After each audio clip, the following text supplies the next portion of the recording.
Oke, aku izin cek mic dulu ya. Cek, cek. Oke, terdengar ya.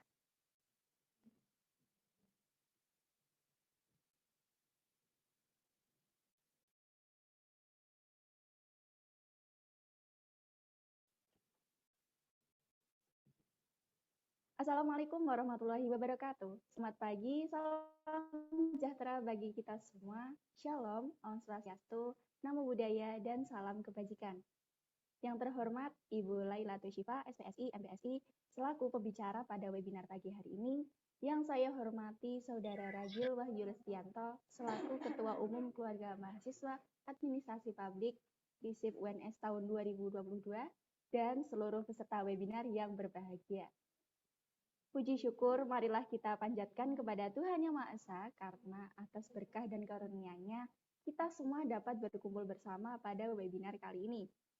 Sebelumnya, perkenalkan saya Mila Nurdiansyah Putri, selaku Master of Ceremony yang akan memandu jalannya webinar nasional pada pagi ini.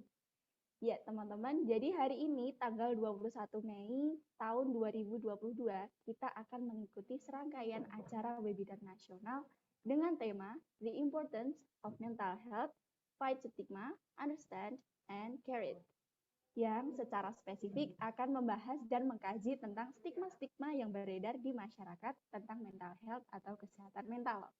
Oke, sebelumnya akan saya bacakan tata tertib untuk webinar hari ini ya.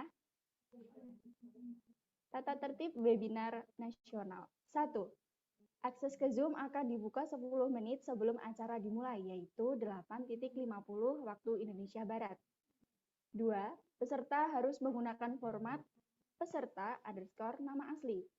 Yang ketiga, peserta yang mendapatkan akses ke Zoom harus berperilaku sopan saat webinar berlangsung. 4. Dilarang berkomentar tidak sopan dalam kolom chat. 5. Seluruh peserta yang mengikuti webinar dapat mengajukan pertanyaan di kolom chat saat sesi tanya jawab dengan format nama _ asal instansi _ pertanyaan. 6. Pertanyaan yang diajukan akan dibacakan oleh moderator. 7. Panitia berhak menindak peserta yang melanggar aturan dengan mengeluarkan peserta dari Zoom meeting dan memastikan tidak akan mendapat e-sertifikat bagi pelanggar. 8. Link presensi sebagai syarat sertifikat akan dibagikan melalui kolom chat dan peserta wajib mengisi link presensi tersebut. 9. Peserta diwajibkan untuk off mic ketika acara berlangsung dan boleh diaktifkan ketika sudah dipersilahkan untuk berbicara. 10. Peserta diwajibkan untuk menyalakan kamera dan menggunakan virtual background. 11. Peserta dilarang mencoret-coret di Zoom meeting. Oke, jadi itu dia ya untuk tata tertib webinar nasional kali ini. Nah, teman-teman peserta webinar yang berbahagia pastinya penasaran kan, apa aja yang akan menjadi topik pembahasan kali ini gitu. Oke, sebelum menginjak ke acara inti, saya akan membacakan susunan acara hari ini. Susunan acara yang pertama yaitu pembukaan dan pembacaan doa. 2. Menyanyikan lagu Indonesia Raya. 3. Sambutan oleh Ketua Umum KMHP tahun 2022. 4. Inti acara, yaitu sesi materi dan tanya jawab. 5. Dokumentasi. 6. Penutup. Baik, memasuki acara yang pertama, yakni pembukaan, alangkah baiknya jika kita mengawali acara hari ini dengan berdoa terlebih dahulu, supaya dapat berjalan dengan baik. Oke, berdoa menurut agama dan kepercayaan masing-masing dipersilahkan.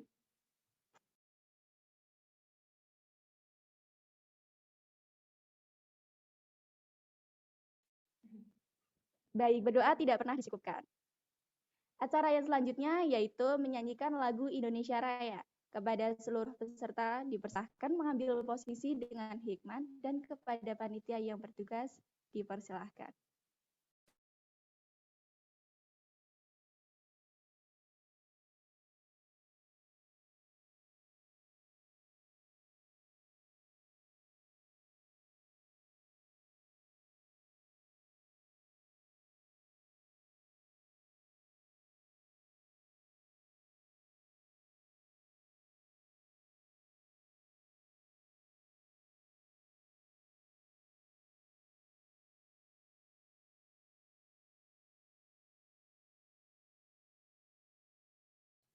Baik, sambil menunggu panitia meng-share Indonesia Raya, teman-teman yang belum on cam bisa banget nih untuk mengaktifkan fitur kamera ya.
Oke, acara selanjutnya yaitu sambutan Ketua Umum Keluarga Mahasiswa Administrasi Publik UNS 2022. Kepada Saudara Ragil dipersilakan. Baik, terima kasih Mila atas kesempatan dan waktunya. Sebelumnya, Assalamualaikum warahmatullahi wabarakatuh. Shalom, Om Swastiastu, Namo Buddhaya, Salam Kebajikan. Selamat pagi dan salam sejahtera untuk kita semua. Alhamdulillah, puji syukur marilah kita panjatkan kepada Tuhan Yang Maha Esa, karena dengan rahmat, berkah, dan hidayahnya, kita semua masih bisa berkumpul pada acara webinar di pagi hari ini dengan keadaan sehat tanpa halangan suatu apapun. Yang terhormat Ibu Lailatus Syifa SK, SPSI, MPSI, selaku pemateri, serta teman-teman peserta webinar nasional pada judul The Importance of Mental Healthy, Fact Stigma, Understand and Care It. Pertama-tama, saya mewakili teman-teman KMAP, Keluarga Mahasiswa Administrasi Publik FISIP UNS, mengucapkan selamat datang kepada seluruh peserta seminar pada pagi hari ini. Dan tak lupa, saya mengucapkan terima kasih yang sebesar-besarnya kepada seluruh pihak yang terlibat dalam mensukseskan acara ini, terutama kepada seluruh teman-teman KMAP, dalam hal ini dari Departemen Sosma yang telah bekerja keras untuk menyelenggarakan acara pada pagi hari ini.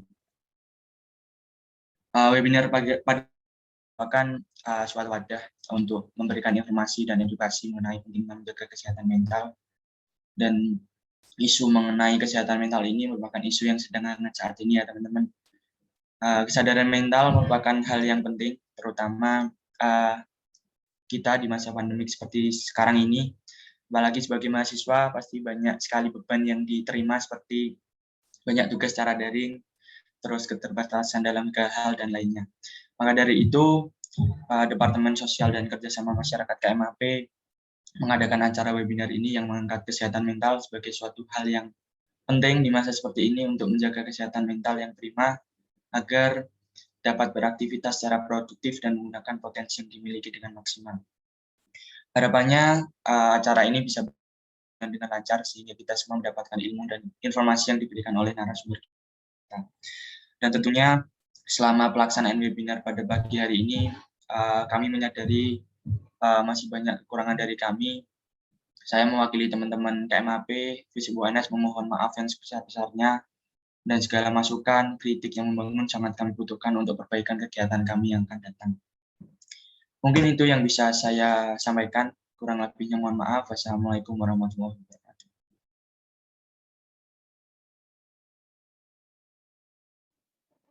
Terima kasih Mas Ragil atas sambutan yang telah diberikan. Oke, selanjutnya adalah acara inti. Nah, sebelum menginjak acara inti, yaitu sesi materi dan tanya jawab, saya akan memperkenalkan moderator yang akan memandu sesi materi kali ini nih. Oke, jadi moderator pada hari ini adalah Saudari Donita Siska Afrilia Lestari. Kita sapa dulu ya. Halo Donita. Halo Mila. Oh iya, gimana kabarnya Donita? Alhamdulillah baik. Mila gimana? Alhamdulillah, aku baik. Oke, Donita, sebelumnya aku izinkan membacakan CV dulu ya dari Donita. Kepada operator, dipersilahkan.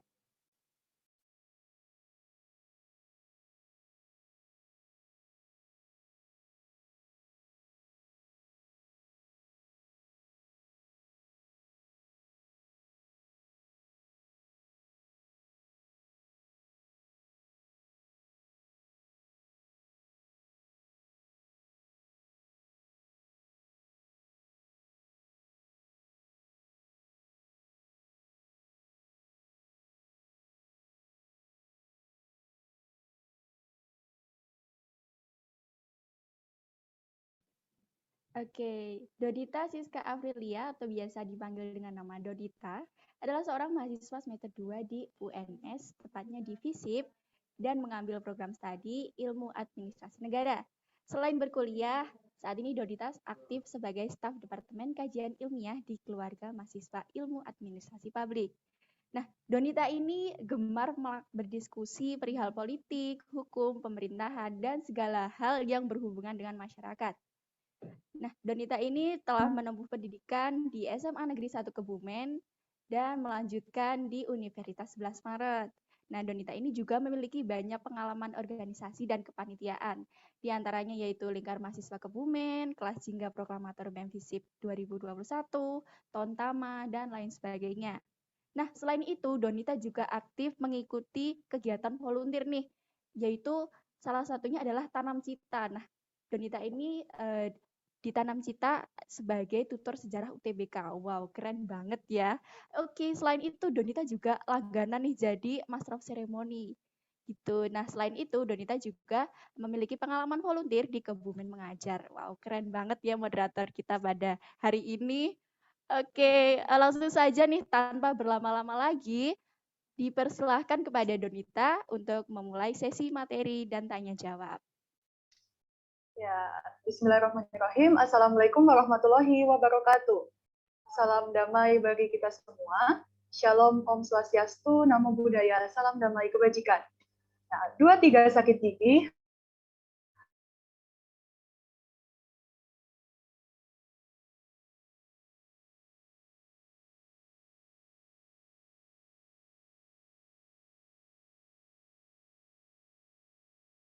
Halo semua, selamat pagi. Terima kasih kepada Mila ya yang sudah memberikan saya panggung untuk sangat menarik untuk remaja usia kita ini.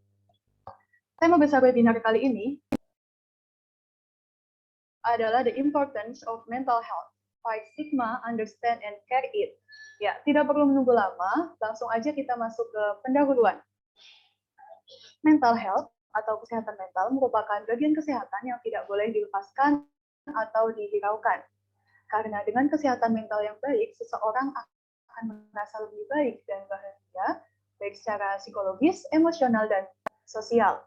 Piper pada tahun 2006 mendefinisikan mental health sebagai suatu keadaan di mana seseorang tidak mengalami perasaan bersalah terhadap dirinya sendiri, memiliki estimasi yang realistis terhadap dirinya sendiri, dan dapat menerima kekurangan atau kelemahannya, kemampuan menghadapi masalah-masalah dalam hidupnya, memiliki kepuasan dalam kehidupan sosialnya, serta memiliki kebahagiaan dalam hidupnya.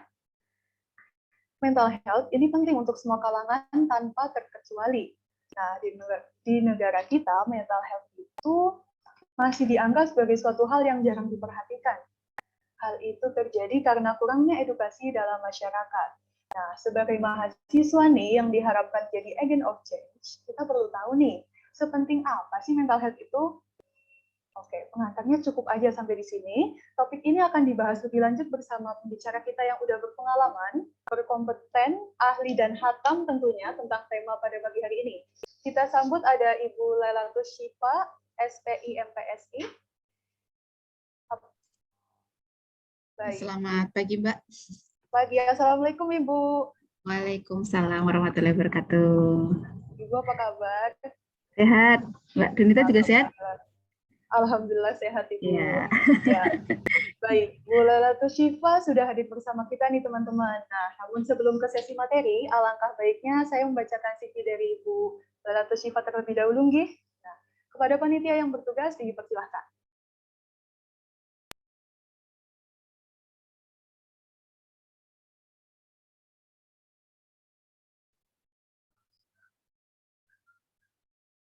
Baik.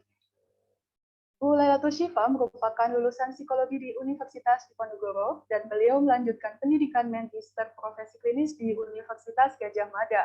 Saat ini beliau bekerja sebagai psikolog Pulapsi UNS, dosen psikologi UNS, asesor LSP UNS, dan editor Insef Jurnal Wacana.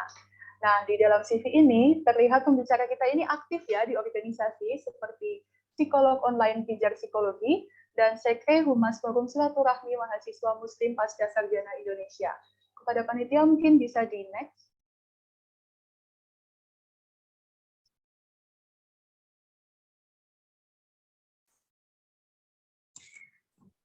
Itu saya ringkas jadi satu slide, Mbak. Oh, Ibu ringkas. Iya.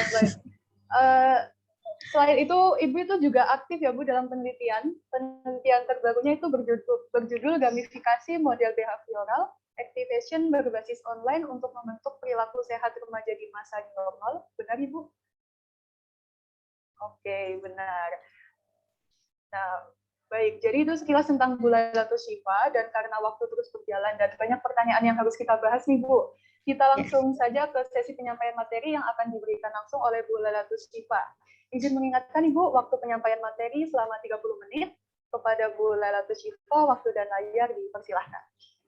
Baik, terima kasih Mbak Donita sudah memberikan kesempatan ya. Assalamualaikum warahmatullahi wabarakatuh, rekan-rekan semua.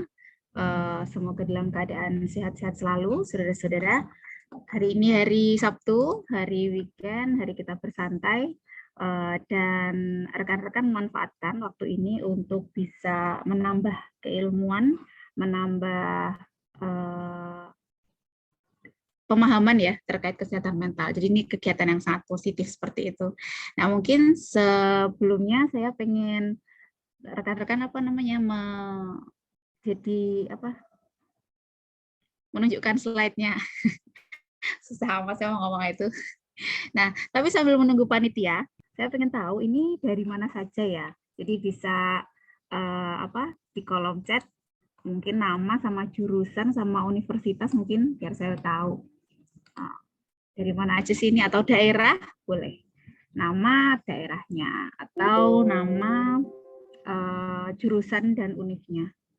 Boleh rekan-rekan bisa di kolom chat nih biar saya ini ya kita bisa terkoneksi meskipun lewat layar chat dulu. Silakan.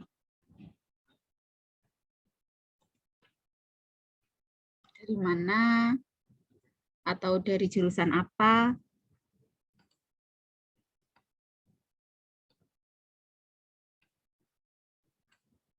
Suara saya jelas ya Mbak Donita ya? Saya tadi sempat kayak mendengar. Jelas Ibu. Oh jelas ya? Oke. Ya ini kita menunggu ya dari peserta. Nah, administrasi negara, oke, UNS. Yang lain? Oh ada yang dari Brawijaya. Ya, jurusan budidaya perairan. Selamat datang Mbak Destia. UNS juga ada yang dari Universitas Mataram. Prodi Matematika. Oh, berarti tidak hanya dari UNS saja ya, ini rekan-rekan ya. Akuntansi UMS ya. Administrasi negara dari UNS. Ya, lagi yang lain?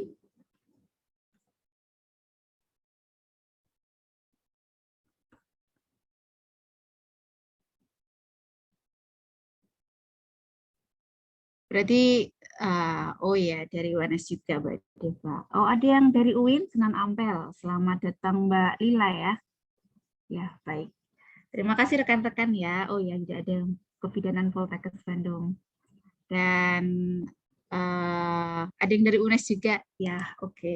Terima kasih rekan-rekan yang sudah dari berbagai penjuru. Ibaratnya kalau misalnya kita berkumpul ini dalam sebuah ruangan, kita berada di sebuah ruangan meskipun virtual, dan kita datang dari berbagai penjuru di sini untuk memiliki niatan yang sama, yaitu adalah meningkatkan kesadaran mental kita terhadap diri kita sendiri maupun terhadap lingkungan.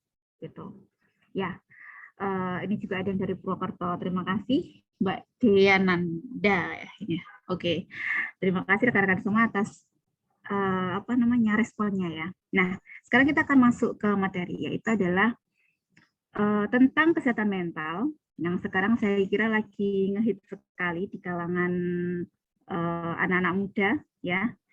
Dan ini sebenarnya adalah topik yang sangat penting yang kita tunggu-tunggu, bahwa sebenarnya itu sudah ada sejak dulu, tapi ngehits-ngehitsnya itu baru aja kayak gitu. Sebenarnya sudah sejak dulu permasalahan tentang kesehatan mental itu ada di dunia kayak gitu. Tetapi banyak sekali kasus-kasus di zaman-zaman dahulu itu tidak terblow up atau tidak tertangani dengan baik. Ya sebenarnya salah satunya itu adalah karena adanya stigma terkait tentang kesehatan mental. Saat ini kita bisa melihat bahwa pengetahuan di internet, terus kemudian pembahasan yang dilakukan di institusi yang formal maupun non formal itu banyak mengangkat tentang isu ini. Dan sebenarnya itu adalah salah satu cara atau salah satu jalan untuk menambah pengetahuan kita terhadap kesehatan mental dan meluruhkan stigma tersebut. Meskipun kita harus hati-hati ya belajar tentang kesehatan mental, kita tidak bisa mempercayai semua yang berada di sumber yang ada di internet, dan kita perlu memilah dan memilih informasi yang beredar sekarang ini. Nah, tetapi ini di lain pihak banyaknya orang-orang yang memblow up topik ini membuat kita menyadari betapa pentingnya kesehatan mental. Selama ini yang dititik tekankan itu adalah kesehatan fisik gitu.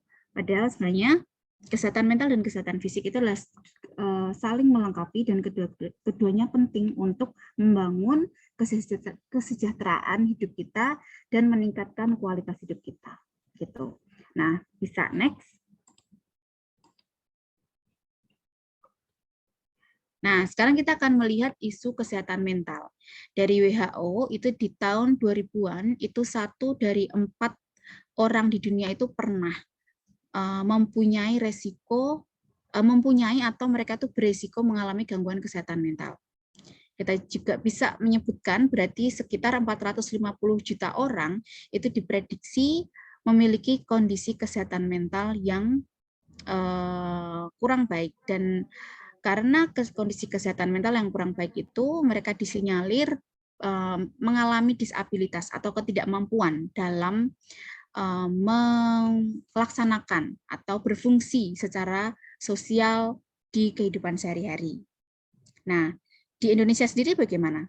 Di Indonesia sendiri itu pada tahun 2018, data tahun 2018 itu menunjukkan peningkatan 7% ya, mereka yang mengalami gangguan kesehatan mental yang sifatnya itu berat, itu meningkat 7%.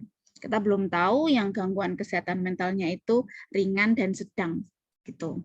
Nah, kalau kita lihat juga gambar di sini, ini adalah hasil survei yang dilakukan pada mahasiswa di salah satu perguruan tinggi. Mereka ditanya tentang ngerti nggak sih kesehatan mental itu apa gitu. 35% itu mereka mengatakan tidak tahu, dan 65% itu mereka mengatakan bahwa paham tentang kesehatan mental. Nah, ketika ditelisik lagi pertanyaan yang lebih mendalam, ternyata dari mahasiswa yang menjawab itu, yang mereka mengaku mengetahui kesehatan mental itu apa, itu hanya 5% yang akhirnya menjawab dengan definisi yang tepat. Gitu. Sisanya menganggap bahwa kesehatan mental itu adalah bahagia. Ada yang mengatakan bahwa kesehatan fisik, kemudian ada yang mengatakan tentang ini ya, bentar kecil, dapat bersosialisasi. Ada yang mengatakan begitu. Jadi punya banyak definisi, ya, punya banyak definisi.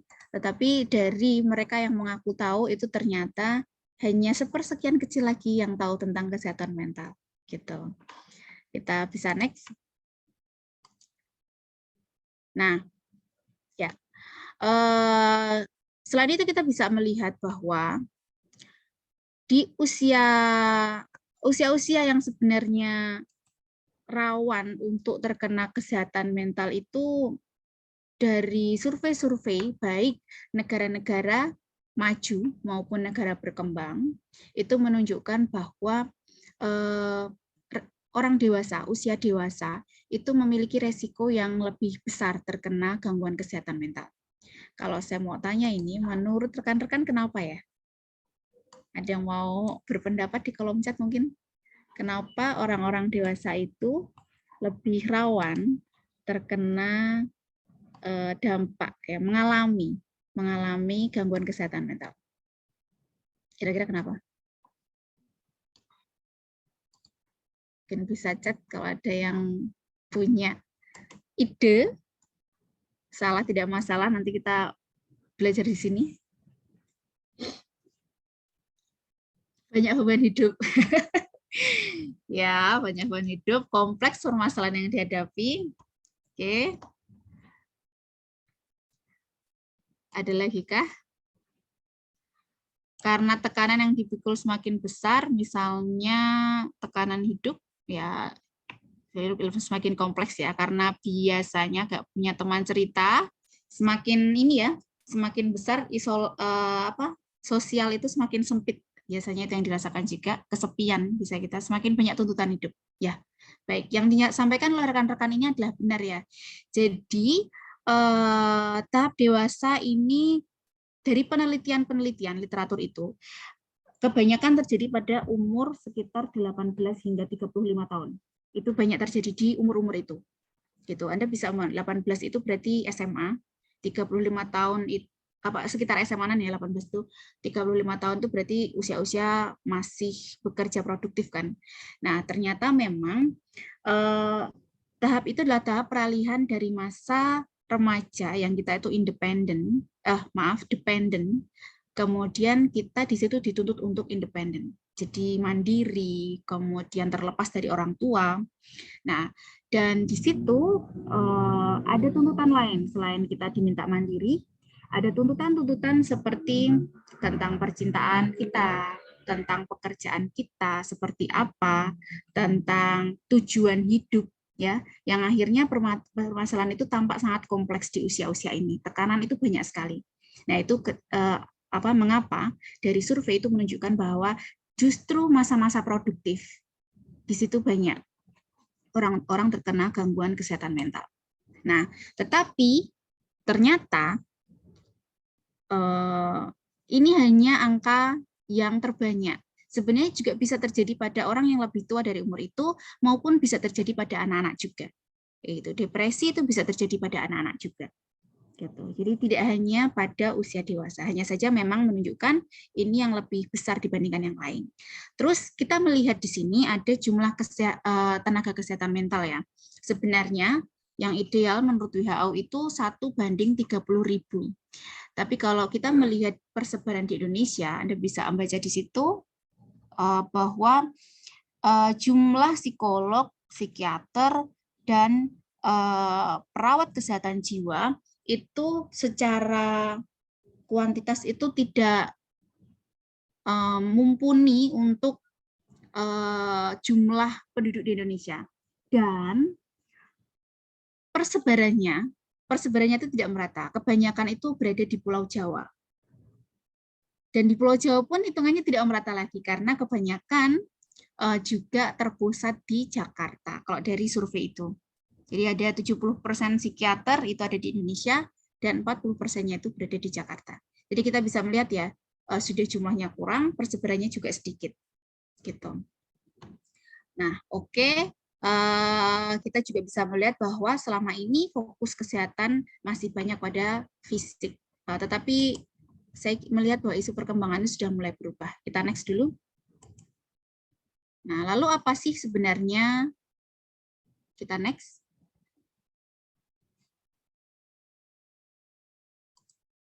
Mbak Mas Panitia.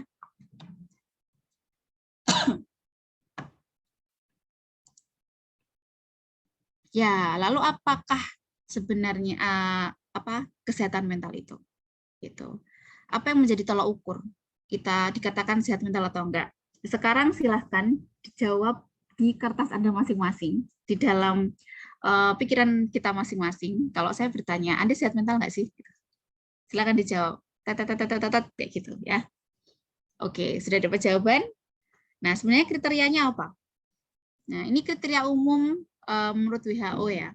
Kita itu bisa indikator ya, indikator itu ciri-ciri. Itu adalah ketika kita merasa sehat secara emosi.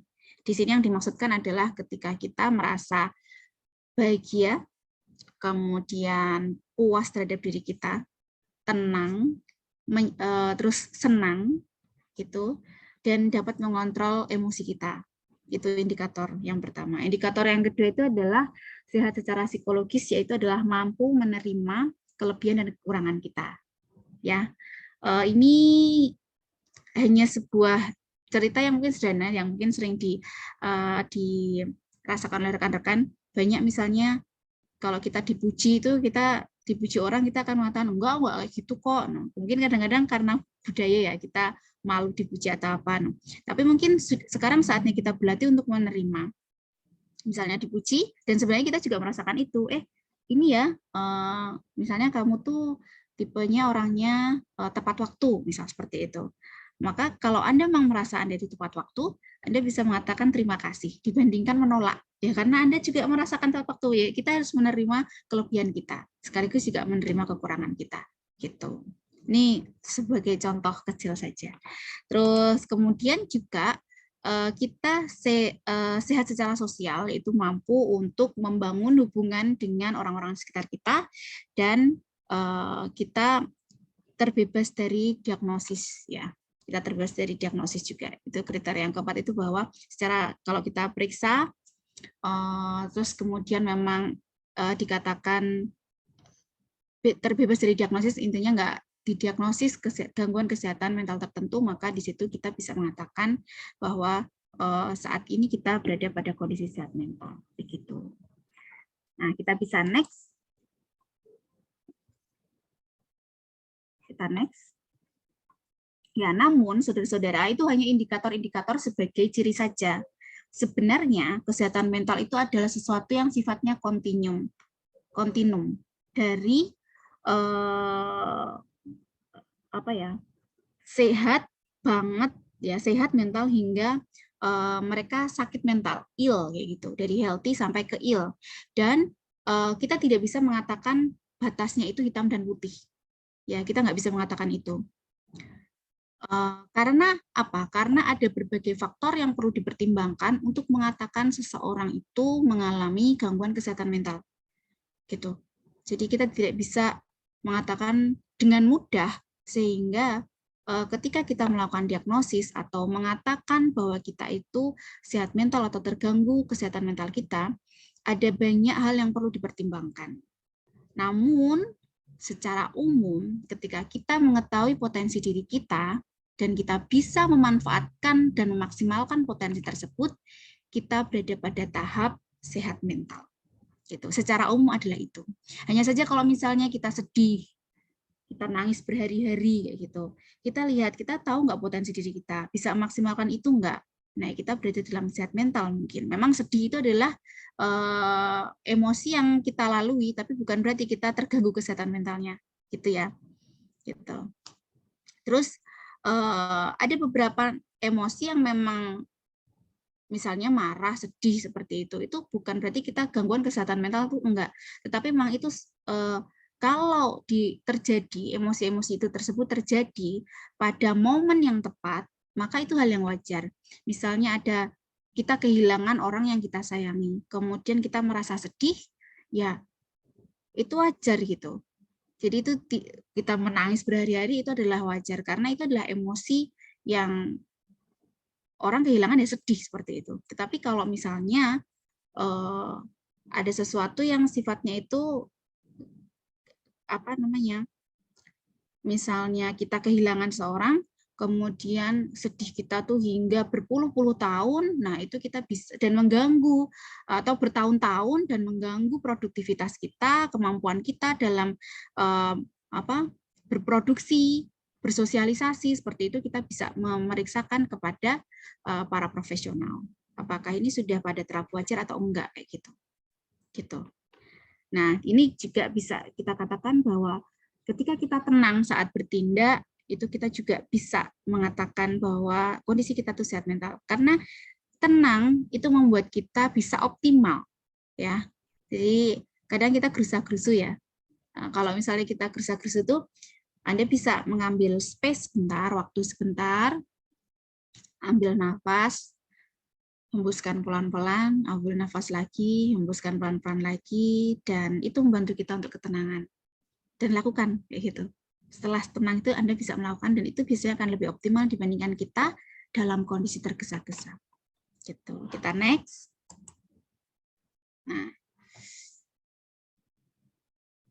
Nah, ini adalah common stereotype. Gitu. Common stereotype itu anggapan umum ya.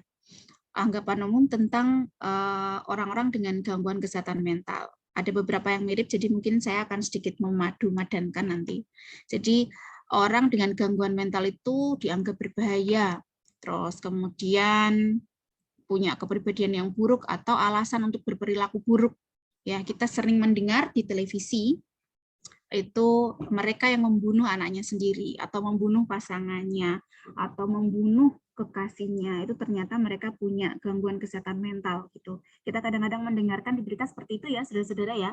Nah, tapi ternyata menurut American Psychological Association tidak semua gangguan kesehatan mental itu melakukan kekerasan.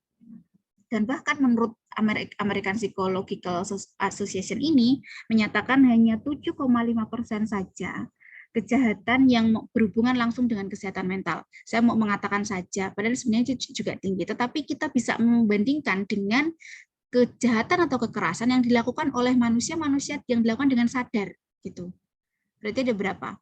Sekitar 92,5% itu kejahatan kekerasan itu dilakukan oleh orang-orang yang mereka itu tidak terdiagnosis gangguan kesehatan mental gitu.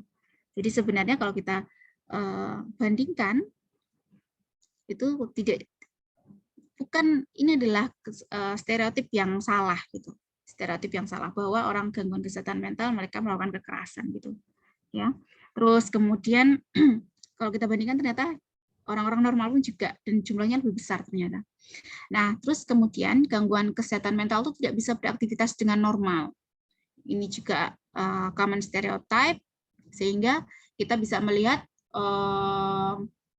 beberapa orang dengan gangguan kesehatan mental itu sulit untuk mendapatkan pekerjaan ya. Padahal sebenarnya ketika orang-orang dengan gangguan kesehatan mental itu mendapatkan treatment yang tepat, mereka bisa mengoptimalkan kemampuan mereka dalam bekerja, dalam bersosialisasi itu bisa. Terus kemudian ada yang mengatakan mereka orang dengan gangguan kesehatan mental itu tidak dapat mengatasi stres. Orang dengan gangguan kesehatan mental itu mereka memiliki badai permasalahan, ibaratnya begitu. Dan kadang-kadang juga dipengaruhi oleh hormon. Bisa jadi badai mereka itu yang sangat besar itu mereka punya cara strategi coping yang bagus. Hanya saja karena badainya terlalu besar hingga mereka mengalami gangguan kesehatan mental. Kalau dibandingkan mungkin dengan kita dengan orang-orang dengan badai emosi yang tidak terlalu besar misalnya, coping kita mungkin tidak terlalu bagus juga. Semua itu dosis ya, dosis gitu. dosis kemampuan, faktor-faktor itu memberikan dosisnya masing-masing. Jadi kita tidak bisa mengatakan bahwa orang dengan gangguan kesehatan mental itu tidak dapat mengatasi stres mereka, itu tidak bisa. Bisa jadi mereka itu punya kemampuan yang bagus, hanya saja badai mereka sangat besar. Nah, terus ada banyak ya, ini common stereotip, dan Anda mungkin menemukan lebih dari ini, bisa juga sebenarnya yang nanti mungkin muncul di diskusi, boleh. Gitu. Kita next dulu. Nah, tadi kita bicara soal common stereotype atau orang kayak anggapan-anggapan orang gitu, anggapan umum. Nah, yang di sini itu adalah prasangka. Prasangka ini biasanya berkembang dari stereotip-stereotip yang kita percayai. Sehingga kalau kita sudah percaya pada common stereotip ini, kemudian akan masuk ke prasangka. Di sini sifatnya akan lebih kuat. Kita percaya itu dan kita memiliki sikap. Sikap itu akan cenderung membuat kita untuk berperilaku tertentu sih, sikap itu. Kalau sudah sampai ke sikap, kita tuh sudah punya keyakinan, terus kemudian tinggal sentil sedikit itu sudah muncul ke perilaku. Gitu ya. Intensitasnya lebih kuat daripada stereotip karena kita sudah mempercayainya, masuk ke nilai-nilai kita. Nah, kita bisa next.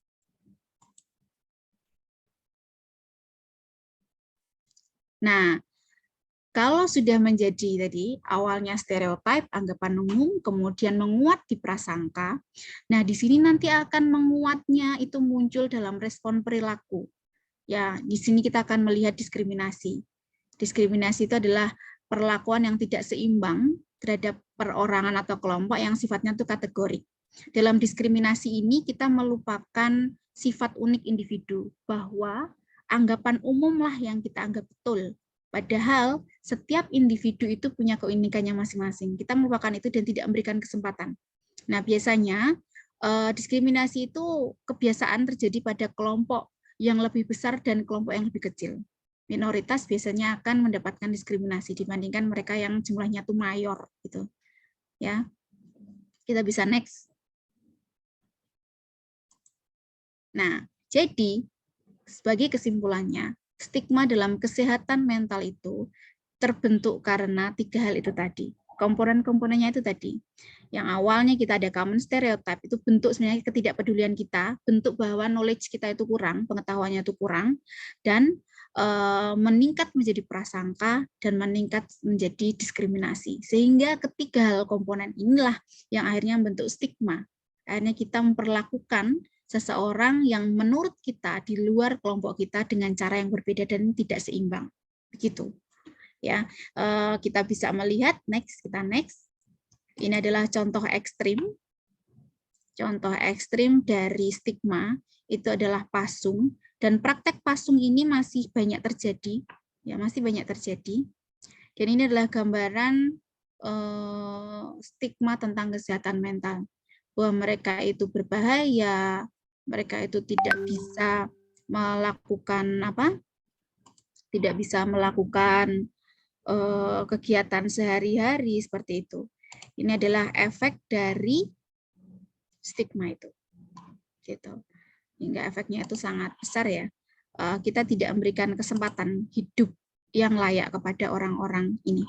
Kita bisa next.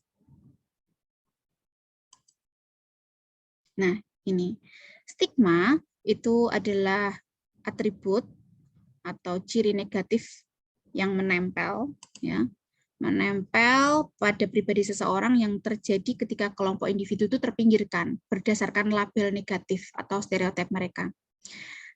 Kemudian ada diskriminasi dan mereka jadi kehilangan status ya, kehilangan haknya. Biasanya terjadi pada kelompok yang lebih kuat. Kelompok yang lebih kuat itu menyebabkan individu yang utuh atau sebenarnya mereka itu individu yang utuh itu menjadi individu yang ternoda, itu gara-gara stigma. Ini biasanya dilakukan oleh kelompok-kelompok yang mayoritas lebih kuat setidaknya. Itu.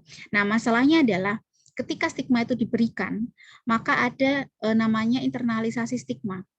Individu yang mengalami ketidakadilan tersebut, sebutlah di sini adalah orang-orang dengan gangguan kesehatan mental, mereka didiskriminasi, mendapatkan stigma, mereka akan menginternalisasi stigma tersebut sehingga mempercayai dan mendukung bahwa hal itu betul.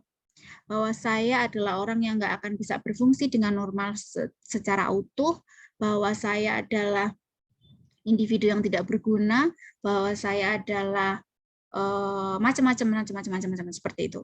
Akan membenarkan, dan ini diinternalisasikan menjadi konsep diri mereka. Ini yang berbahaya, dan akan membentuk stigma diri. Jadi stigma yang awalnya sifatnya sosial akhirnya merasuk pada individu tersebut dan mereka menginternalisasikan. Permasalahannya adalah efeknya ini nanti. Kita bisa next.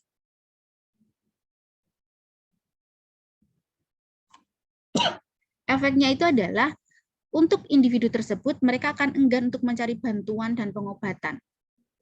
Stigma bahwa orang-orang dengan gangguan kesehatan mental itu mereka adalah orang yang lemah.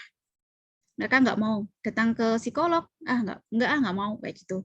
Padahal itu adalah anggapan-anggapan itu terlahir dari stigma-stigma itu tadi. Akhirnya banyak orang yang dulu itu datang ke psikolog itu dengan sangat malu-malu, atau misalnya datang tuh saya nggak gila kok, ngapain saya ke psikolog, ada yang sampai marah-marah begitu. Dan itu karena efek stigma tersebut. Akibatnya apa? Kalau misalnya orang-orang yang sebenarnya bisa ditolong dengan segera ini menolak dan berkelanjutan dan lebih parah, efeknya itu akan sangat lebih besar gitu. Dan akan menjadi beban untuk dirinya sendiri dan orang-orang di sekitarnya. Orang-orang di sekitarnya pun juga akan merasakan efek yang negatif juga begitu. Itu efeknya itu akan jadi kayak efek domino. Nah, kemudian berkurang pemahaman oleh keluarga, teman kerja, dan orang lain. Mereka jadi terdiskriminasi ya karena dampak stigma ini. Kemudian mengecilkan kesempatan mereka untuk berkembang, baik bekerja, sekolah, dan aktivitas sosial lainnya, karena mungkin terpinggirkan, ada bullying, ada kekerasan fisik dan pelecehan. Nah, kita bisa melihat ya di sosial media beberapa kemarin ada beberapa kasus yang terkait membunuh keluarganya sendiri, terus kemudian orang-orang itu membuli di kolom komentar kayak gitu, ya, membuli di kolom komentar yang mungkin tidak mengetahui peristiwa itu secara keseluruhan gitu. Banyak SJW apa, social judgment warrior gitu, banyak ya. Itu sebenarnya adalah bullying ya, meskipun tidak menghadapi langsung ke orang tersebut, tetapi komen-komen yang jumlahnya ribuan, ratusan dan ribuan itu membuli individu gitu. Dan orang yang membaca itu bisa jadi mereka yang juga sedang mengalami konflik kesehatan mental.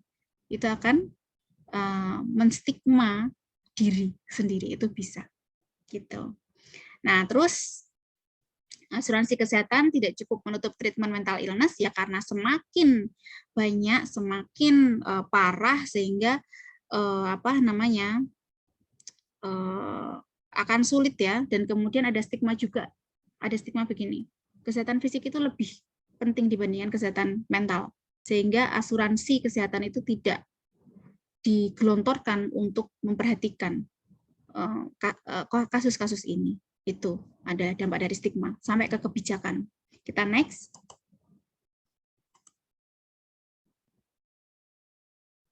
Nah, lalu bagaimana deal dengan stigma?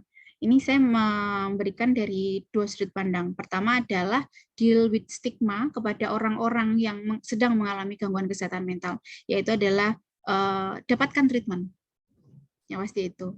Fokus pada healing proses, meskipun kita itu merasa bahwa ada diri kita yang mungkin merasa menolak yaitu untuk mencari treatment, tapi ketika kita merasa bahwa kesehatan mental kita terganggu, maka saatnya untuk mendapatkan treatment itu. Dan para pekerja profesional itu mereka akan lebih paham bagaimana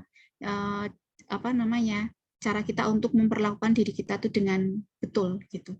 Terus kemudian tidak mengisolasi diri. Jadi adalah gini. Untuk melebur stigma itu adalah dengan mengenal sebenarnya. Untuk menghilangkan prasangka itu dengan mengenal.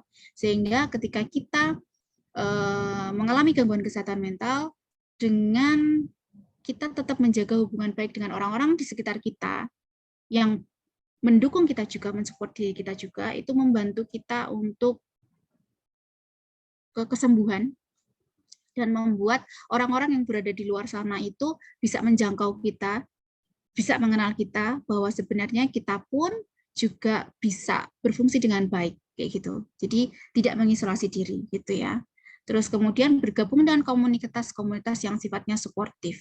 Kita bisa bergabung juga menjadi relawan. Beberapa orang-orang misalnya mereka mengalami gangguan kesehatan mental bergabung dengan mereka yang juga mengalami hal yang sama dan membantu para survivor yang lain untuk lebih sehat mental. Itu bisa dilakukan dan ini akan meningkatkan kebermaknaan hidup dan mempercepat kesehatan juga gitu. Tuh, kemudian bisa next. Kita bisa next. Sudut pandang yang kedua itu adalah strategi mengurangi stigma, mengurangi stigma itu dari sisi masyarakat, yaitu adalah dengan pendidikan. Ya, dengan pendidikan ini artinya adalah kita memberikan informasi yang tepat untuk menggantikan informasi-informasi yang salah yang beredar di masyarakat. Gitu. Jadi banyak misinformasi, kontradiksi yang terjadi di luar sana yang menimbulkan stigma. Maka ini kita berikan fakta. Yang tadi seperti apa tadi? Mengatakan bahwa ternyata hanya 7,5% kekerasan yang dilakukan oleh mereka yang mengalami gangguan kesehatan mental. Sisanya itu adalah dilakukan oleh orang-orang yang sadar kayak gitu. Yang sehat-sehat mental saja seperti itu. Nah, jadi ini adalah bentuk bahwa mengurangi stigma itu adalah dengan pengetahuan dan mengenal terkait kesehatan mental itu sendiri.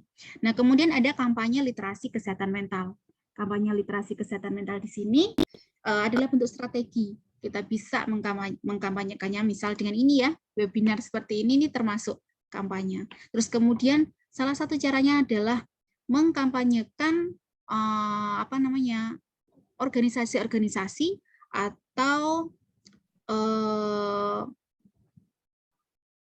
yang mereka itu memberikan ini loh, servis kesehatan mental, layanan kesehatan mental. Misalnya kamu mengalami seperti ini, Anda bisa menghubungi di mana kayak gitu. Di sini hotline-nya di sini seperti itu. Itu juga bentuk kampanye literasi kesehatan mental juga yang bisa kita lakukan gitu. Jadi orang-orang yang mereka butuh pertolongan, mereka tahu harus mencari kemana. Nah, kemudian adalah membangun kontak.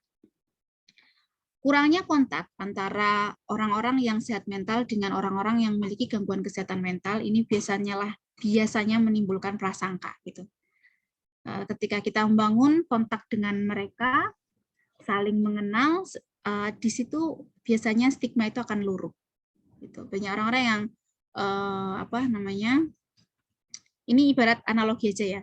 Anda mungkin melihat seseorang terus Anda nggak suka, ih orangnya kok kayaknya gini. Tapi ketika Anda ngobrol, mengenal, terus mengenal lebih jauh, ternyata tidak semua prasangka Anda itu betul.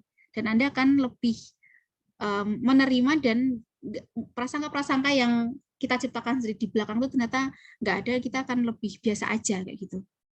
Gitu ya. Itu membangun kontak itu penting dan memang saling mengenal itu memiliki kebermanfaatan untuk mengurangi stigma itu secara real dan ini sangat efektif. Sedikit cerita di mahasiswa psikologi sendiri, beberapa anak-anak di semester baru kayak gitu bertanya kepada kakak kelasnya yang mereka itu melakukan praktek ya, kayak kerja praktek kayak gitulah, magang itu di layanan kesehatan mental. Mereka bertanya, Mbak takut nggak sih? Nah, ada pertanyaan seperti itu, dan kakak kelasnya yang mereka itu sudah masuk di layanan kesehatan mental itu selama 45 hari, karena magang itu sekitar 45 hari, mereka mengatakan bahwa awalnya saya takut, tapi ternyata ketika masuk biasa saja gitu. Itu adalah hal-hal yang saya temukan karena saya membimbing beberapa kali magang ya di layanan kesehatan mental. Mereka mengatakan memiliki kesimpulan yang sama, ternyata biasa saja, dan bahkan banyak belajar dari orang-orang yang berada di layanan kesehatan mental itu. Gitu. Itu karena apa? Karena mereka melebur dan saling mengenal. Gitu. Terus yang terakhir itu adalah peer service. Peer service ini adalah strategi mengurangi stigma, maksud saya. Strategi mengurangi stigma begini. Ketika orang-orang yang mereka itu survive di gangguan kesehatan mental ya, mereka masih berada dalam treatment, gitu, mereka bisa bergabung dengan peer-peer gitu, peer-peer yang support kayak gitu, dan mereka itu bertemu dengan orang-orang yang mengalami permasalahan yang sama, dan kemudian di situ mereka saling membangun. Nah, ketika peer service ini ada, maka orang-orang yang berada di luar kegiatan tersebut bisa melihat bahwa kegiatan-kegiatan positif itu bisa muncul dari peer-peer service ini, sehingga memiliki kesempatan untuk orang-orang luar itu mengenal juga. Nah, di sini stigma itu bisa berkurang, gitu. Dan tadi seperti yang saya sampaikan sebelumnya bahwa ketika kita saling membantu, gitu, saling membantu itu sebenarnya memberi ya, tapi memberi itu sebenarnya adalah kebutuhan kita. Ya, orang memberi itu ada rasa senangnya kan. Rasa senang itu adalah kebutuhan kita, kayak gitu. Nah, di sini sebenarnya manusia itu dengan memberi sebenarnya kita mendapat, gitu. Give is get, gitu ya. Jadi itu bisa juga mengurangi stigma yang berada di masyarakat. Gitu. Mungkin itu ya. Maaf, ini kelebihan waktunya. Next, di slide. Ya, terima kasih. Dan saya berharap rekan-rekan dari apa yang saya sampaikan sedikit ini bisa memancing mungkin tanya jawab atau diskusi yang bisa kita bahas di sini. Terima kasih. Saya kembalikan kepada Mbak Moderator. Wah, baik. Materi sudah dijelaskan oleh pembicara kita pada PPT tadi. Menarik sekali ya kalau boleh memberikan kesimpulan. Jadi edukasi mental health itu emang perlu dan penting. Apalagi usia kita itu termasuk usia yang rawan untuk terkena mental health seperti itu. Dan mungkin kurangnya edukasi dalam masyarakat itu juga disebabkan karena jumlah tenaga medis mental yang kurang dari segi jumlah dan persebaran. Begitu ya, Bu? Oke. Ya. Nah, materi sudah dijelaskan, lalu kita lanjut ke sesi tanya jawab nih teman-teman. Teman-teman yang ingin bertanya bisa menulis namanya atau menulis pertanyaannya di kolom komentar dengan format nama _ izin bertanya dilanjutkan dengan pertanyaan. Nah, sembari menunggu pertanyaan di kolom komentar, Bu, saya mau tanya dulu nih sebagai pembuka. Jadi selain istilah mental health, di dalam masyarakat juga ada istilah mental illness, kalau tidak salah. Nah, keduanya itu sebenarnya sama atau berbeda, Bu? Seperti itu. Terima kasih. Ya, ini pertanyaan yang bagus ya. Gangguan kesehatan mental sama mental illness ya. Biasanya begini. Ini seperti kayak ungkapan sih sebenarnya. Seperti kayak ungkapan. Mana yang lebih mewakili sih. Saya melihatnya begitu. Kalau saya melihat illness ya, illness itu sudah sampai kepada sakit ya, gitu. Jadi ada diagnosis gitu. Sedangkan gangguan kesehatan mental itu juga sebenarnya juga ada diagnosisnya juga. Tapi ini segi kayak menurut saya lebih ke segi penggunaan bahasa, Mbak. Lebih ke segi penggunaan bahasa. Dari mereka bisa memiliki arti yang sama, arti yang beririsan, dan arti yang berbeda juga gitu. Tergantung sebenarnya kita mau menggunakan konteks yang mana. Bahasa yang lebih halus itu adalah gangguan kesehatan mental dibandingkan kalau sakit mental, ya nggak sih? Terus kemudian saya mau mengatakan juga, ini saya analogikan dengan istilah-istilah lain ya. Misalnya, dulu orang tuh mengatakan pasien bipolar gitu.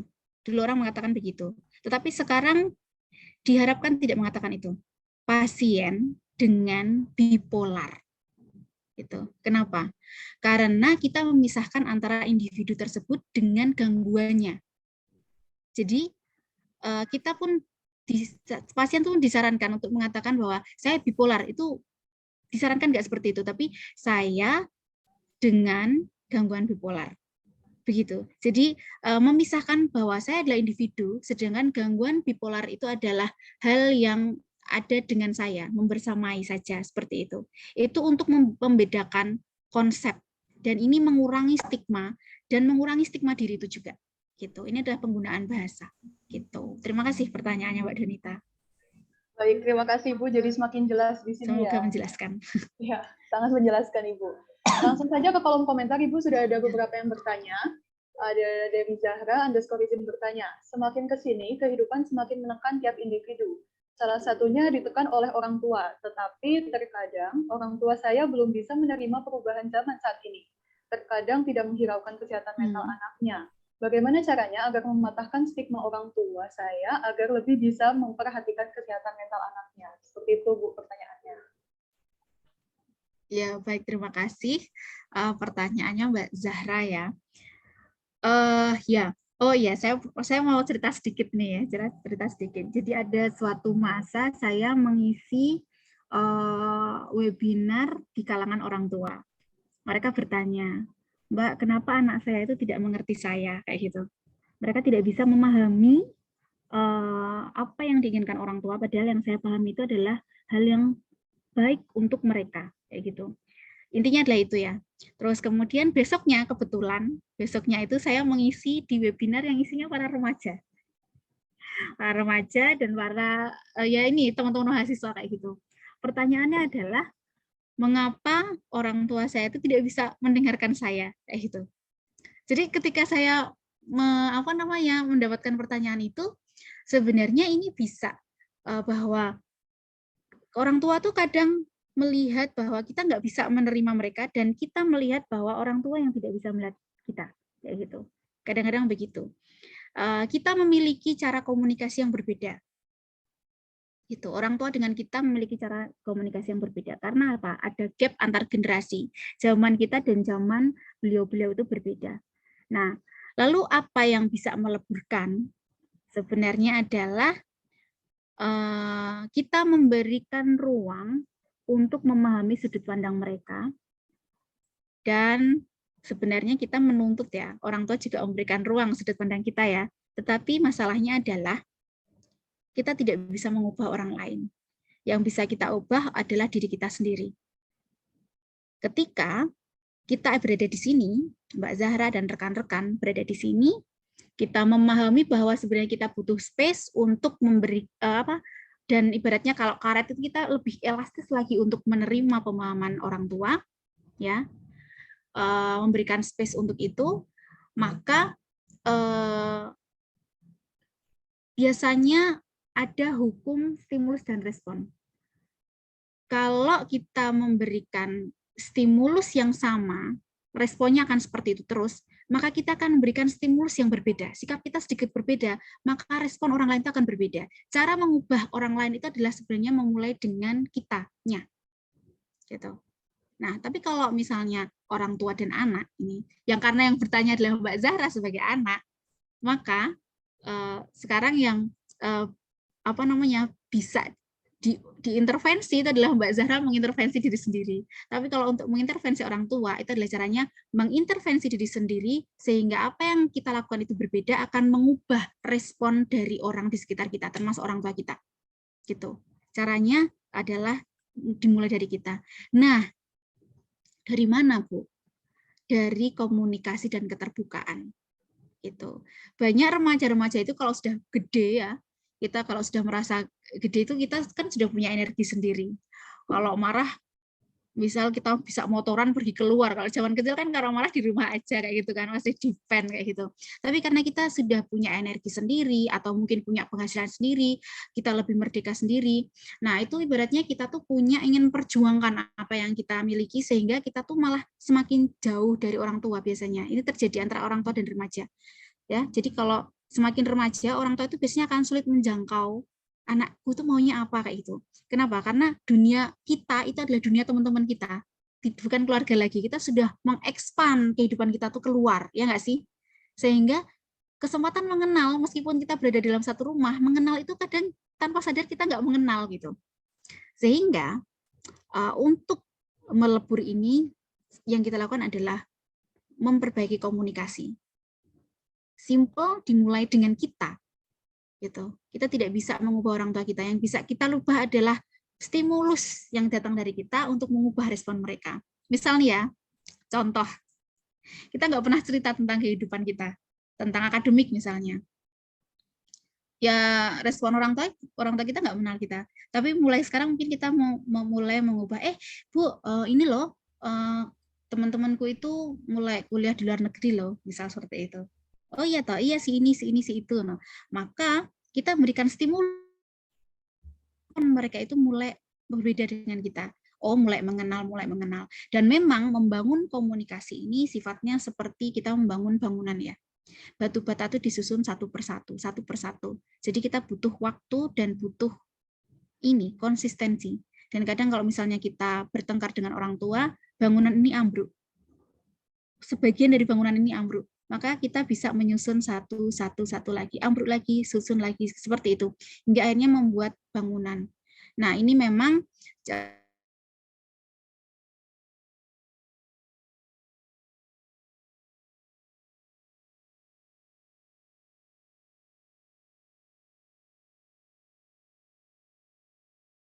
itu Mbak Zahra. Kalau misal ada yang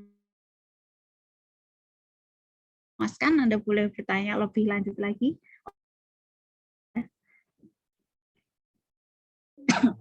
Atau mungkin bergulir ke pertanyaan selanjutnya, boleh. Silakan Mbak Moderator. Oke, baik. Terima kasih Ibu atas jawabannya.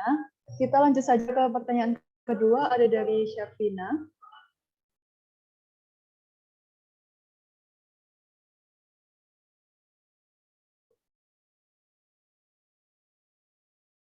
Oke.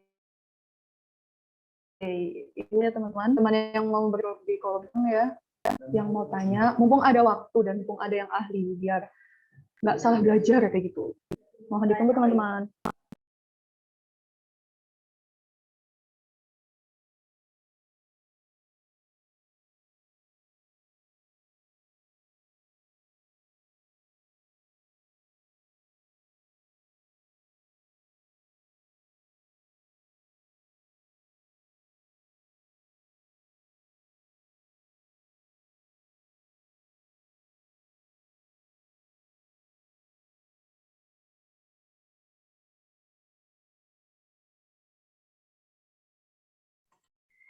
Halo? Ya, maaf ya, saya terlempar ini. Sudah jelas belum nih? Ya, tidak apa-apa Ibu. Bisa kita lanjut ke pertanyaan kedua? Boleh, silahkan. Pertanyaan keduanya apa ya? Baik. Kedua, ada dari Syarfina, izin bertanya, perbedaan stres biasa dengan depresi itu di titik apa sih Bu? Apakah sakit fisik, contoh sakit kepala, yang diakibatkan stres itu bisa dikatakan kalau orang tersebut mentalnya sudah tidak stabil, seperti itu Bu? Ya, baik. Ini pertanyaan bagus ya.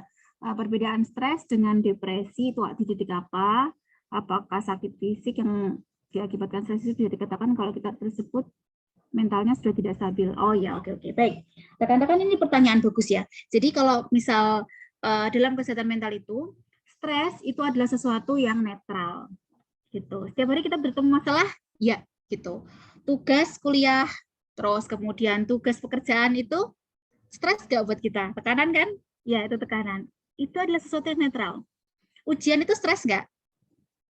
Stres. Nah, begini.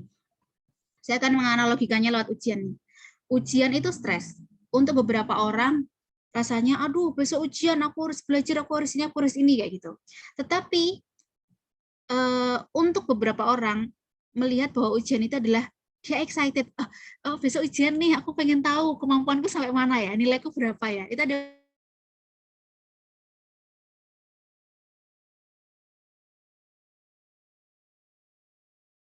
itu semua mengalami. Tetapi perbedaannya ada orang yang menjadikannya sebagai distress, ada yang menjadikannya sebagai eustress.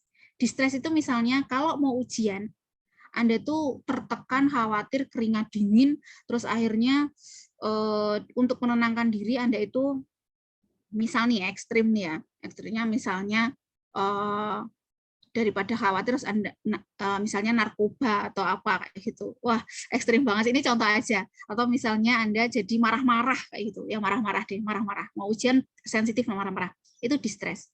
Kalau eustress itu adalah ketika Anda itu tertekan, Anda itu tiba-tiba lebih fokus untuk belajar. Ya nggak sih? Besok ujian, Anda akan lebih fokus untuk belajar.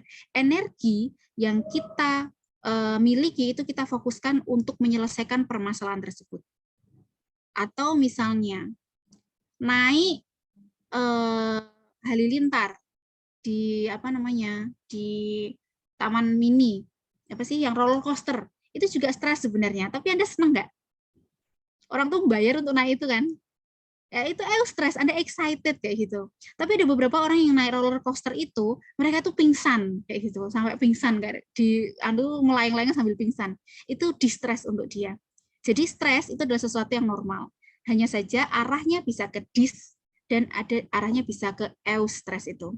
Dan memang stres ini akhirnya bisa sampai ke fisik kita.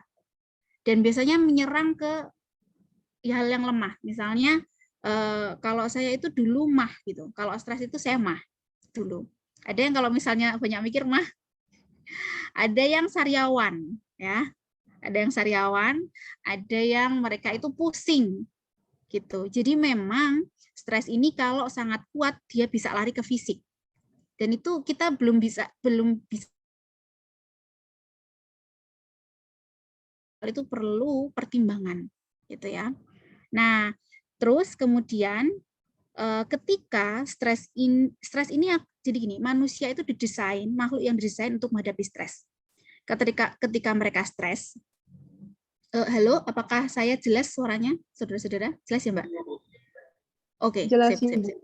Oke, sip. Saya lanjut ya. Jadi ketika kita stres, sebenarnya tubuh kita itu akan bereaksi untuk stay away kayak gitu. Jadi kita bersiap-siap gitu. Nah, jadi tegang dan kemudian energi kita curahkan untuk menghadapi stres itu. Namun kalau ini terlalu lama, maka tubuh kita kelelahan dan ini bisa kalau berlanjut maka kita bisa mengalami depresi. Gitu. Ya. Nah, biasanya yang banyak terjadi itu ya depresi, terus misalnya ada kecemasan kayak gitu. Depresi itu kalau saya boleh menyederhanakan bahasanya itu karena rasa bersalah atau tentang masa lalu, itu depresi. Rasa bersalah, terus mungkin malu, terus menyesal ya. Tapi kalau kecemasan itu adalah ketika ini bisa terjadi karena stres yang bertumpuk tadi ya. Kalau kecemasan itu adalah sesuatu yang terjadi di masa depan. Jadi kita itu merasa bahwa sesuatu itu belum terjadi tapi kita cemas terus. Itu ada gangguan kesehatan mental yang seperti itu.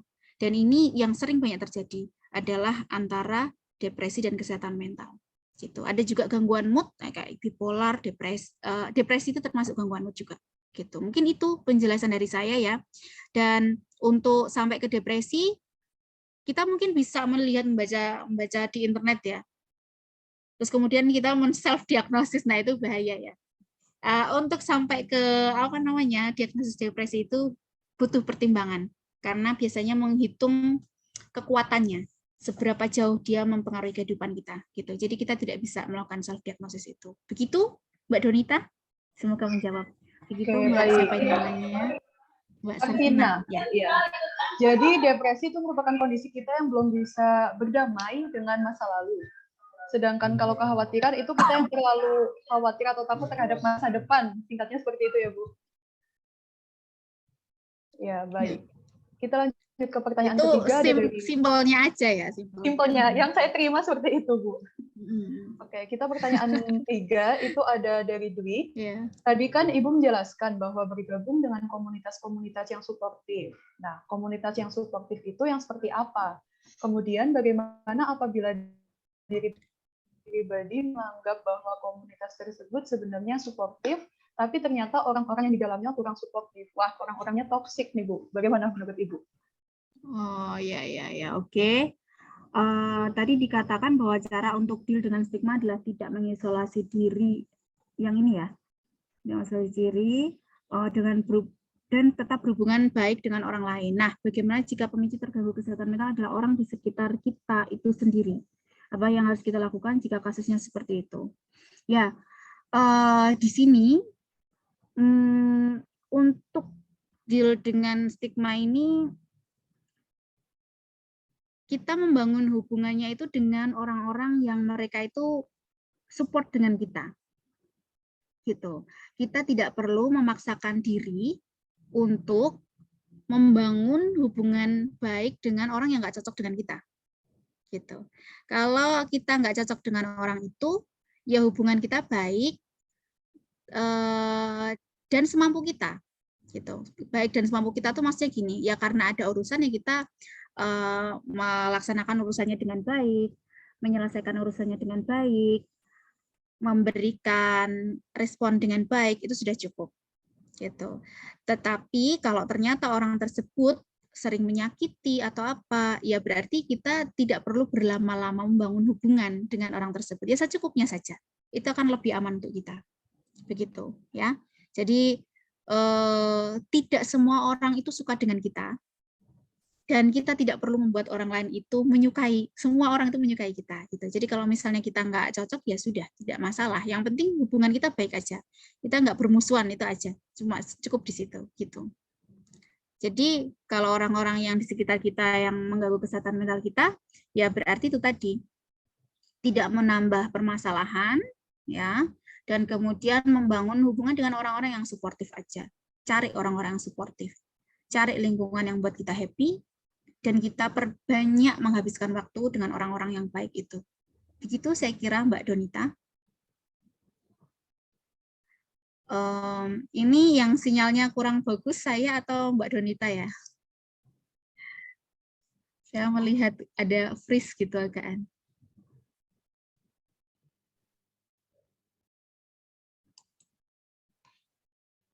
Ya, mohon maaf Bu, ini sinyal dari moderator baru sedang ada gangguan. Oke. Oh iya, tapi berarti suara saya jelas ya? Saya kira Iya, jelas, saya Bu. yang suaranya nggak jelas. Oh iya, oke, terima kasih. Iya, Ya. Mungkin akan saya gantikan sementara ya untuk sesi tanya jawab. Ya. Ini ada pertanyaan dari Liana nih, izin bertanya. Tadi dikatakan bahwa cara untuk deal dengan stigma adalah dengan tidak mengisolasi diri dan tetap menjaga hubungan baik dengan orang lain. Nah, bagaimana nih jika pemicu terganggunya kesehatan mental kita adalah orang di sekitar kita itu sendiri? Apa yang harus dilakukan jika kasusnya seperti itu? Terima kasih. Oh iya. Bisa dijawab, Bu. Baik, terima kasih Mbak Mila ya.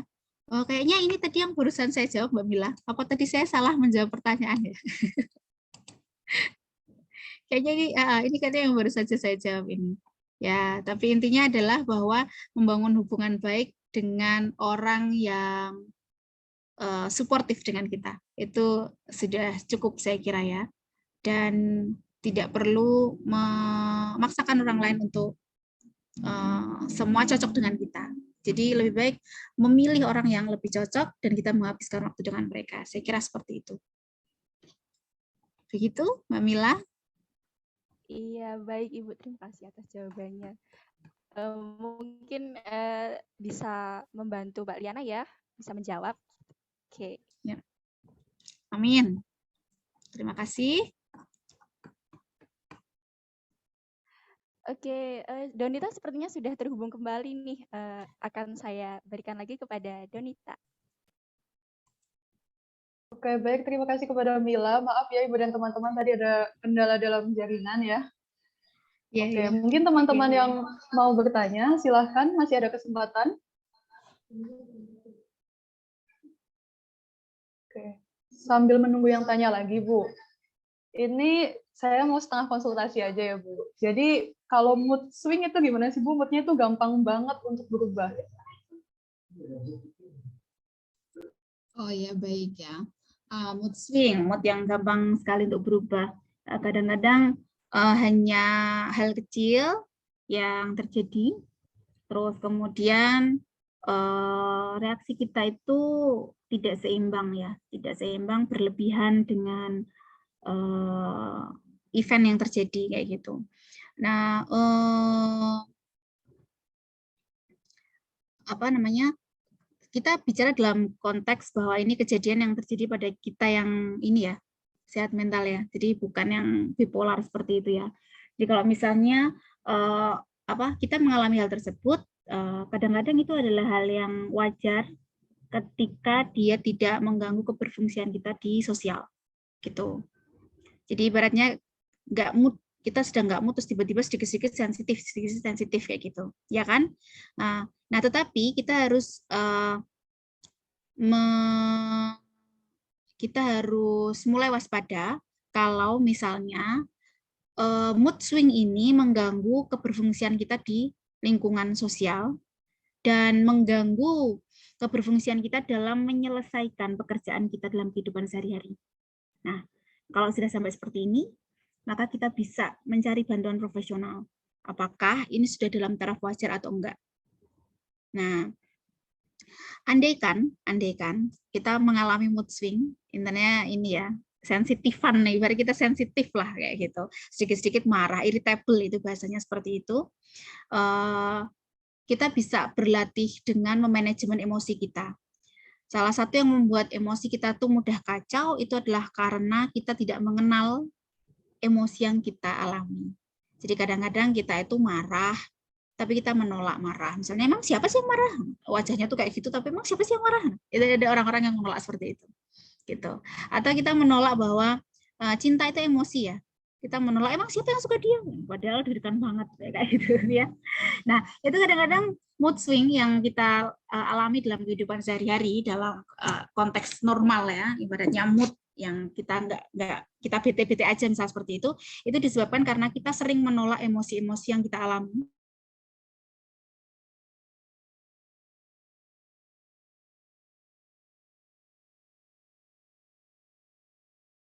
Apa yang kita rasakan dengan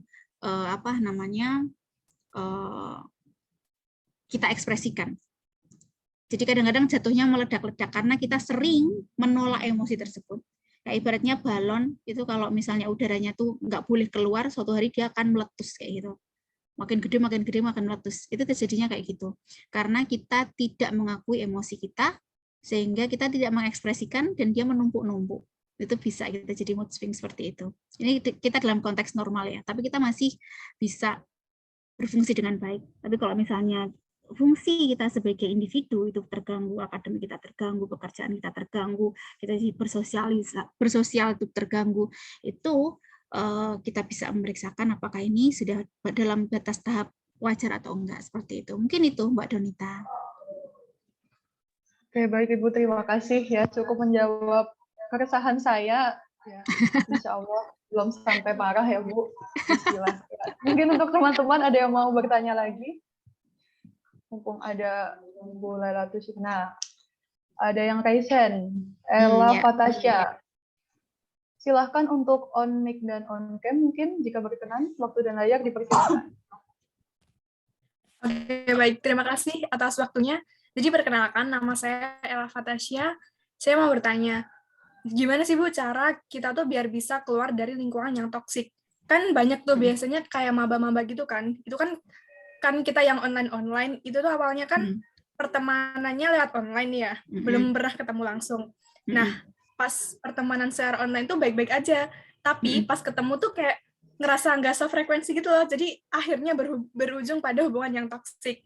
Nah, itu tuh cara kita buat keluar dari lingkungan kayak gitu tuh gimana Bu? Soalnya kan kalau mau keluar takut kayak nggak enak gitu loh rasanya, kayak ada rasa pekewoh gitu. Yeah. Terima kasih. Baik, terima kasih Mbak Ella. Ini pertanyaan yang saya kira kadang relate ya sama kehidupan kita. Kita udah masuk grup WhatsApp kecil-kecil, ternyata nggak cocok kayak gitu ya. Terus kemudian saya mau keluar atau enggak, atau follow unfollow ya. Kita udah terlanjur follow orang, orangnya juga follow kita, nggak setuju, unfollow aja lah kayak gitu. Ya kayak gitu ya. Kadang-kadang begitu. Ya. Atau di ini apa kalau WhatsApp itu di ban itu loh, jadi kita nggak bisa rekan-rekan, jadi dia nggak bisa menghubungi kita, namanya di apa itu,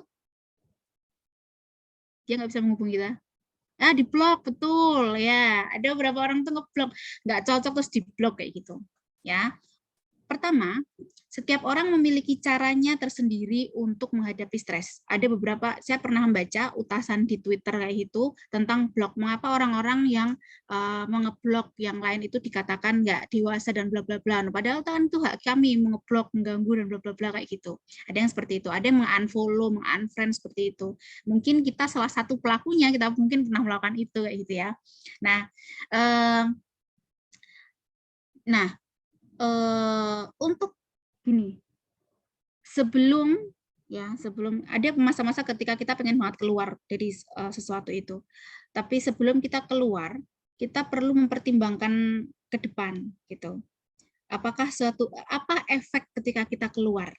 Atau apa efek kita mengunfollow atau memblok seseorang gitu. Saya mau membalikkan kepada kita sebagai misalnya kita diperlakukan seperti itu. Kalau kita diblok sama orang, perasaan kita seperti apa? Nah, itu.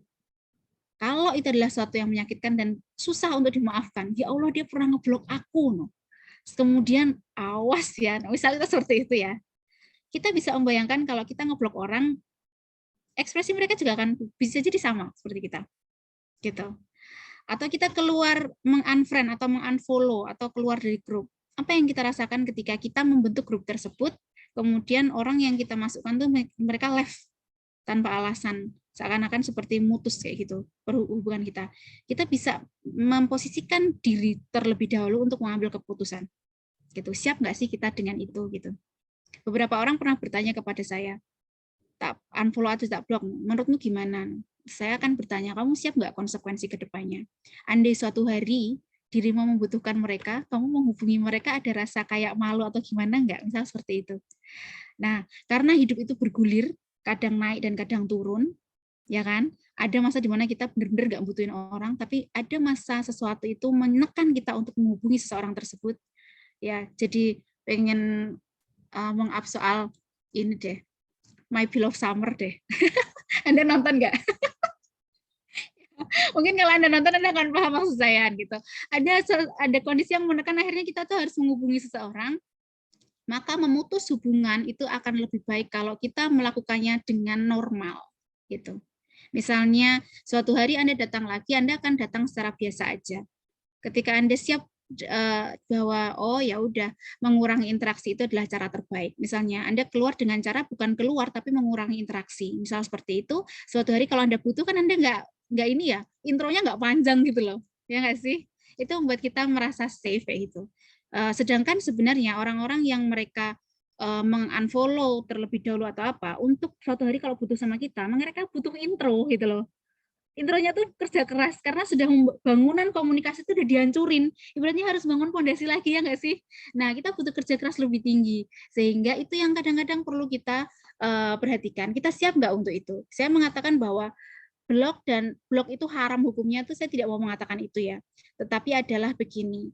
Anda siap nggak suatu hari menghadapi itu? Kalau siap, Anda sudah memikirkan dengan matang, rekan-rekan ya, bukan hanya Mbak Ella, saya yakin beberapa dari kita mengalami itu, kita sudah mengalami siap dengan konsekuensi lanjutannya, tidak masalah, silahkan gitu. Tetapi kalau misalnya Anda merasa bahwa repot juga ya, ya juga ya, gitu, Anda mungkin lebih baik mengurangi intensitasnya dengan cara yang normal dan yang Anda sendiri kalau diperlakukan seperti itu Anda menerimanya begitu. Anda itu maksudnya Mbak Ella dan yang lain ya, termasuk saya juga gitu. Mungkin saya juga pernah mengalami konflik-konflik seperti itu yang membuat saya jadi ngerem ini dan itu tuh adalah saya memposisikan diri ketika saya yang berada di pihak yang itu. Gitu. Itu biasanya akan membantu kita untuk mengerem ya. Gitu. Mbak Ella semoga menjawab ya. Gitu. Iya, Bu. Berarti itu kayak kita nggak memutuskan hubungan, tapi kayak membatasi jarak hubungan kepada mereka gitu ya, Bu. Jadi nggak langsung nggak yang benar-benar putus hubungan gitu loh. Andai Mbak Ella siap untuk melakukan itu, Anda bisa melakukan itu. Tetapi untuk memutus hubungan memang memutus hubungan itu ini ya, resikonya tuh sangat besar secara psikologis, baik pada pelaku dan yang melakukan gitu. Jadi saya kira mengurangi intensitas itu akan lebih aman untuk kita. Karena kita tidak Terima tahu kasih Bu atas jawabannya. Baik, terima kasih Mbak Ella atas pertanyaannya. Ya. Baik, apa dari Ella ada feedback tambahan? Dari aku cukup. Oke.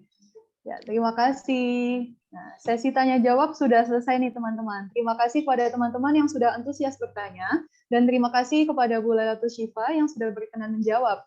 Nah, untuk menutup sesi materi di sini, saya ingin Bu Lailatul Syifa untuk bersedia memberikan closing statement mengenai webinar pada pagi hari ini, Bu.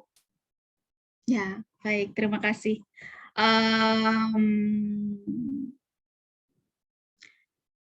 Mungkin saya lebih ke ini ya, untuk break the stigma ya. Tak kenal maka tak sayang, kayak gitu. Maka untuk stigma itu muncul karena kita kekurangan pengetahuan dan tidak mengenal. Nah, sebenarnya kalau misalnya kita ingin mematahkan atau menghilangkan atau melunturkan stigma-stigma tersebut, sebenarnya hal yang bisa kita lakukan adalah peduli.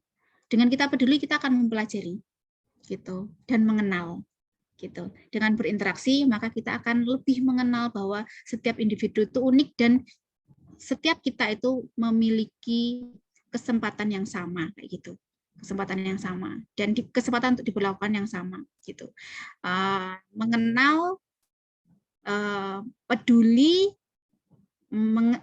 dan mengenal itu akan bantu kita untuk membangun hubungan yang setara dan seimbang dengan yang lain, meskipun mereka berbeda dengan kelompok dengan kita, meskipun mereka berada dalam kita berada dalam kelompok atau status atau apapun itu yang berbeda, tetapi dengan kita peduli dan mengenal, maka itu akan membuat perbedaan itu meluruh, diskriminasi, stigma itu meluruh. Mungkin itu dari saya, kurang lebihnya saya mohon maaf. Semoga ini bisa memberikan pencerahan baru untuk rekan-rekan, dan terima kasih atas kesempatannya kepada panitia dan peserta yang sudah memberikan saya kesempatan untuk menjelaskan hal ini. Terima kasih. Wassalamualaikum warahmatullahi wabarakatuh. Waalaikumsalam warahmatullahi wabarakatuh. Ya, terima kasih juga kepada Bu Lalatul Syifa yang sudah berkenan untuk sharing ilmu mengenai mental health ya. Nah, terakhir saya selaku moderator yang mewakili panitia acara webinar pada pagi hari ini, izin menyerahkan sertifikat sebagai bukti simbolis bahwa Bu Lalatul Syifa sudah menjadi narasumber atau pembicara pada webinar pagi hari ini. Sertifikat diberikan kepada Lalatul Syifa SPSI MPSI atas partisipasinya sebagai pembicara webinar nasional dengan tema The Importance of Mental Healthy, Fight Stigma, Understand and Care It yang diselenggarakan oleh Keluarga Mahasiswa Administrasi Publik Universitas 11 Maret, Sabtu 21 Mei 2022. Semoga ilmu yang Ibu sharing pada pagi hari ini dapat kita aplikasikan dalam kehidupan sehari-hari. Seperti itu. Amin, terima kasih Mbak Donita dan panitia dan para peserta ya. Terima kasih. Ya.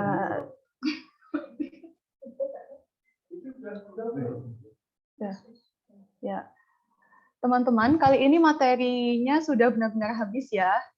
Sudah berakhir nih. Saya, Donita Siska, selaku moderator, memohon maaf jika ada salah dalam perkataan, baik yang disengaja maupun yang tidak disengaja. Americano rasanya pahit, belinya di Kediri. Saya Donita mohon pamit dan undur diri. Wassalamualaikum warahmatullahi wabarakatuh. Om Santi, Santi, Santi Om.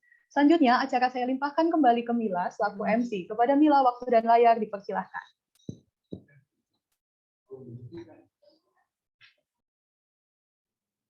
Oke, terima kasih kepada Donita yang telah memandu sesi materi, dan terima kasih juga kepada Ibu Lailatul Syifa yang telah memberikan materi pada pagi hari ini. Semoga materi yang disampaikan tadi bisa menjadi insight baru gitu ya bagi teman-teman semuanya, dan teman-teman juga bisa lebih mengenal dan peduli tentang mental health. Oke, tidak lupa bagi seluruh peserta dimohon untuk presensi dengan mengisi link presensi yang akan di-share di kolom chat guna keperluan pembagian sertifikat pada peserta. Baik, acara yang selanjutnya yakni dokumentasi. Nah, untuk teman-teman dapat mengaktifkan fitur kamera untuk foto bersama ya. Sembari menunggu teman-teman mengaktifkan kamera, teman-teman dapat mengisi presensi pada link yang telah diberikan oleh panitia di kolom chat. Baik, pada panitia yang bertugas dipersilahkan.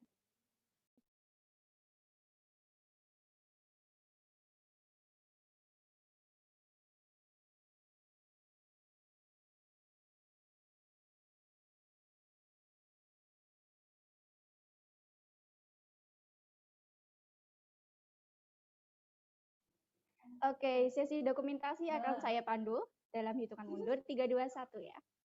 Oke.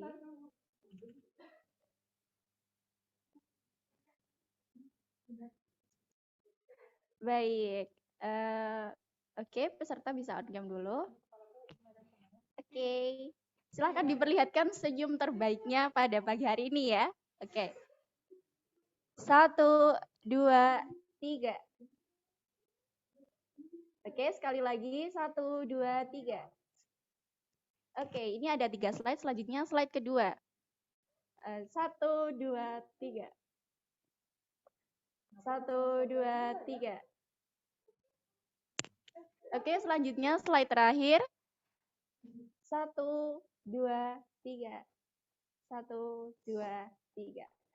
Oke, terima kasih kepada seluruh teman-teman dan juga kakak-kakak panitia ya. Baik, tak terasa kita sudah berada di penghujung acara nih. Saya dan seluruh panitia mengucapkan terima kasih kepada seluruh peserta yang sudah meluangkan waktunya dan sangat antusias pada webinar hari ini. Semoga webinar hari ini dapat memberikan manfaat kepada kita semua. Saya Mila Nurdiansyah Putri, izin undur diri dan mohon maaf apabila terdapat salah kata dan sikap yang kurang berkenan. Terima kasih, sampai jumpa di lain hari dan wassalamualaikum warahmatullahi wabarakatuh. Salam sejahtera, Om Santi, Santi, Santi, Om.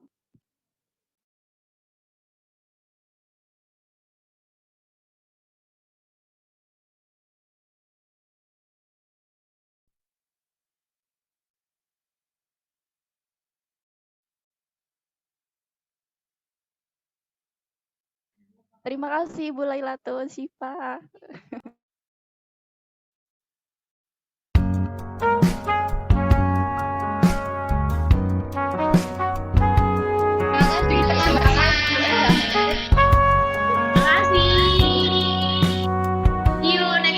Perjalanan membawamu bertemu denganku, ku bertemu kamu.